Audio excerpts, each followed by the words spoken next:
ಬನ್ನಿ ಗೀತಾ ಡೆಕ್ಕಿಂದ ನಿಮ್ಗೆ ಏನ್ ಗೈಡೆನ್ಸ್ ಇದೆ ನೋಡೋಣ. ಸೊ ಹಳೇದನ್ನ ನೆನ್ಸ್ಕೊಂಡು ಸುಮ್ಮನೆ ಕೂತಿರ್ಬೇಡಿ. ಸೊ ಹಳೆ ನೆನಪುಗಳಿಂದ ಹೊರಬರಕ್ಕಾಗ್ದಿರಾ ತುಂಬಾ ಒದ್ದಾಡ್ತೀರಾ ಅಂತ ಅನ್ಸುತ್ತೆ.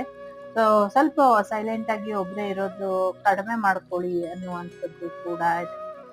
ಸೊ ಸಾಕಷ್ಟು ರಕ್ಷಣೆ ಇದೆ ನಿಮ್ಗೆ ಅನ್ನುವಂಥದ್ದು ಕೂಡ ಇದೆ. ಹೆಚ್ಚಿನ ಮಳೆ ಬರುವಂತ ಸಾಧ್ಯತೆಗಳು ಕೂಡ ಇದೆ. ತುಂಬಾ ಅಪಾಯ ಮಟ್ಟ ಮೀರಿ ಒಂದಷ್ಟು ಮಳೆಯಿಂದ ತೊಂದರೆಗಳಾಗತ್ತೆ ಅನ್ನುವಂಥದ್ದು. ನಿಮ್ಮ ಫ್ಯಾಮಿಲಿ ಮೆಂಬರ್ಸ್ ಎಲ್ಲ ರಿಯೂನಿಯನ್ ಆಗುವಂತ ಸಾಧ್ಯತೆ ಇದೆ. ಸಮಥಿಂಗ್ ಏನೋ ಆನಿವರ್ಸರಿ ಫಂಕ್ಷನ್ಸ್ ನಿಮ್ಮ ಮನೇಲಿ ನಡೆಯುತ್ತೆ ಅಂತ ಇದೆ. ಸಾಕಷ್ಟು ಬೇರೆಯವರಿಗೆ ಸಹಾಯ ಮಾಡಿ ಅನ್ನುವಂಥದ್ದು ಕೂಡ ಇದೆ.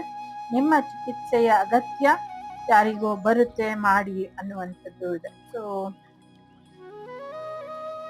ಎಸ್, ಶನಿ ಮಹಾತ್ಮನ ಕೃಷ್ಣನ ಆಶೀರ್ವಾದನ ಪಡ್ಕೊಳ್ಳಿ, ನಿಮ್ ಜೀವನ ಒಳ್ಳೇದಾಗುತ್ತೆ.